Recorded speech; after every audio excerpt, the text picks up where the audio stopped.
Assalamualaikum warahmatullahi wabarakatuh. Yang saya hormati Ketua Program Studi Teknik Informatika Ibu Agustina Simangungsong MKOM dan Ibu Pristi Riandari MKOM selaku dosen pembimbing saya. Perkenalkan, nama saya Murni Indasari dari Prodi Teknik Informatika NIM 17012148. Pada seminar proposal ini saya akan mempresentasikan hasil proposal skripsi saya yang berjudul Perancangan Sistem Pakar Diagnosa Penyakit Kulit pada Balita menggunakan metode Dempster-Shaper. Yang pertama, latar belakang. Penyakit kulit merupakan bagian dari tubuh manusia yang memiliki banyak peran seperti perlindungan fisik terhadap gaya mekanik, sinar ultraviolet, bahan kimia, perlindungan imunologik, ekspresi, penginderaan, pengaturan suhu tubuh, pembentukan vitamin D, dan kosmetik.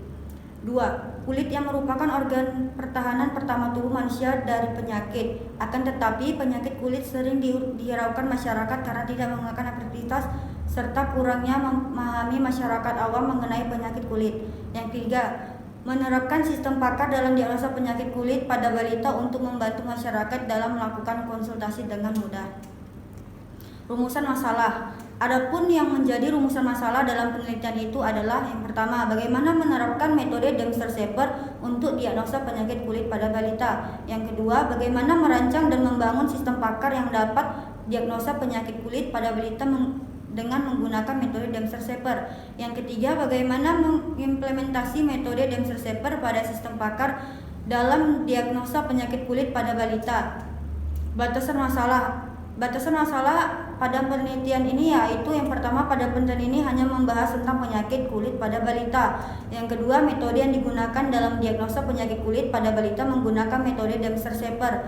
Yang ketiga, sistem pakar dibangun menggunakan bahasa pemrograman PHP dan MySQL. Tujuan penelitian. Adapun tujuan dari perancangan sistem pakar diagnosa penyakit kulit pada balita menggunakan metode Dempster-Shaper adalah yang pertama, penerapan metode Dempster-Shaper untuk diagnosa penyakit kulit pada balita berdasarkan gejala-gejala. Yang kedua, perancangan dalam membangun sistem pakar yang dapat penyakit kulit pada balita menggunakan metode Dempster-Shaper. Yang ketiga, mengimplementasikan metode Dempster-Shaper pada sistem pakar dalam diagnosa penyakit kulit pada balita. Manfaat penelitian. Adapun manfaat penelitian, yang pertama, dapat menambah wawasan penulis dalam menerapkan metode Dempster-Shaper diagnosa penyakit kulit pada balita. Yang kedua, dapat dijadikan sebagai alternatif untuk mendiagnosa penyakit kulit pada balita. Yang ketiga, dapat dijadikan sebagai referensi metode Dempster-Shaper untuk diagnosa penyakit. Landasan teori. Sistem pakar merupakan suatu program yang menuangkan kemampuan seorang pakar dalam sebuah sistem untuk media konsultasi atau penyelesaian masalah layaknya seorang pakar. Metode Dempster-Shaper merupakan metode yang berdasarkan fungsi kepercayaan dan penalaran yang masuk akal yang digunakan untuk mengkombinasikan potongan informasi yang terpisah atau bukti untuk mengkalkulasikan kemungkinan dari suatu peristiwa. Secara umum, teori Dempster-Shaper ditulis dalam suatu interval dalam kurung Azmi dan Yasin 2019 halaman 128. Yang pertama ada belief, adalah ukuran kekuatan evidence dalam mendukung suatu himpunan proposisi. Yang kedua ada plausibility, P1 dinotasikan sebagai P1 dalam kurung S, yaitu hasilnya 1 minus bel dalam kurung minus S. Plausibility juga bernilai 0 sampai jika yakin akan S, maka dapat dikatakan bahwa bel dalam kurung minus S sama dengan 1 dan P1 dalam kurung minus S sama dengan 0. Penyakit kulit merupakan kondisi saat lapisan luar tubuh mengalami masalah baik iritasi atau meradang. Kulit merupakan bagian dari tubuh manusia yang memiliki banyak peran seperti perlindungan fisik atau terhadap gaya mekanik, sinar ultraviolet, bahan kimia, perlindungan imunologik, ekspresi, penginderaan, pengaturan suhu tubuh, pembentukan vitamin D, dan kosmetik. Unified Modeling Language, yaitu dalam kurung UML, merupakan sebuah standar penulisan atau semacam blueprint di mana di dalamnya termasuk sebuah bisnis proses, penulisan kelas-kelas dalam sebuah bahasa yang spesifik dalam kurung M. Teguh Prihandoyo 2018. Dalam penelitian ini menggunakan 4 diagram. Yang pertama, use case, merupakan gambaran dari fungsionalitas yang diharapkan dari sebuah sistem dan mempresentasikan sebuah interaksi antara aktor dan sistem. Yang kedua ada kelas diagram, merupakan gambaran struktur dan ekspresi dari kelas, package, dan objek yang saling berhubungan seperti diantaranya pewarisan, asosiasi, dan lainnya. Yang ketiga, sekuensi diagram menggambarkan interaksi antar objek di dalam dan di sekitar sistem yang berupa message yang digambarkan terhadap waktu. Yang keempat, activity diagram merupakan gambaran alir dari aktivitas-aktivitas di dalam sistem yang berjalan. Kerangka kerja penelitian. Yang pertama, identifikasi masalah, dan yang kedua, analisis metode, ketiga, pengumpulan data, keempat, implementasi metode Dempster-Shaper, kelima, analisis sistem, keenam, desain sistem, ketujuh, implementasi sistem, dan ke-8, pengujian sistem.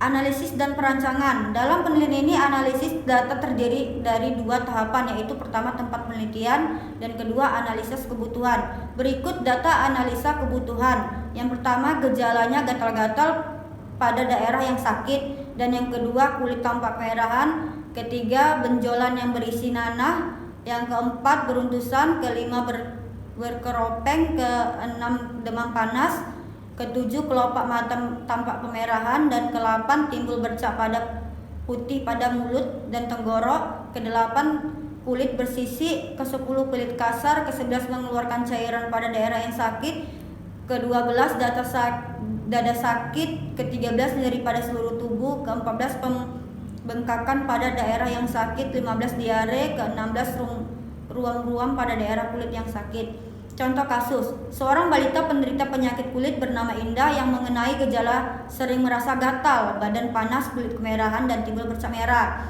Gejala kelopak mata tampak merahan, penyakit P1, P7, bilip 0,8, timbul bercak putih pada mulut dan tenggorokan P1, penyakit P1, bilip 0,7. Nilai mass function penyakit P1, P7 dengan gejala G7 yaitu M1 buka kurung P1 P7 tutup kurung hasilnya 0,8, M1 0,2, M2 sama dengan P1 hasilnya 0,7, M2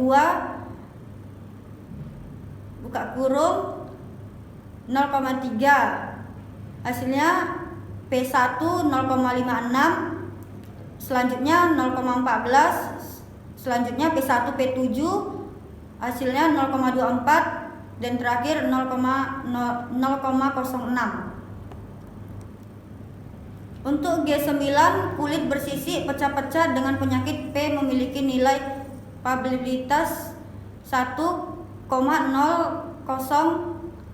sama dengan 0,4, maka nilai mass function sebagai berikut. Dari hasil perhitungan yang terakhir tersebut kemungkinan diurutkan nilai yang dari yang terbesar dan yang terkecil sebagai berikut. P1 campak dengan nilai kepercayaan sebesar 51,85%. Yang kedua P7 desmatistik kontak dengan nilai kepercayaan sebesar 11,58%. P5 dermatitis atopik dengan nilai kepercayaan sebesar 11,11%. Dari perhitungan tersebut, maka penelitian menentukan yang derita adalah gejala penyakit campak dengan derajat kepercayaan 51,85%, dan pengobatan yang dapat dilakukan adalah pasien tersebut tidak perlu khawatir karena penyakit campak dapat sembuh sendiri secara bertahap dan dalam beberapa hari. Hanya saja pasien harus minum air putih dan minum obat pada penyeri untuk mengurangi rasa nyeri serta mengonsumsi suplemen vitamin A untuk membantu meredakan gejala. Selanjutnya activity diagram dari diagnosa penyakit kulit. Yang pertama itu ada admin, masuk ke login, data penyakit, data gejala, diagnosa, baru hasil diagnosa. Rancangan keluaran yang akan dibangun dalam penelitian sebagai berikut. Sekian dan terima kasih. Assalamualaikum warahmatullahi wabarakatuh.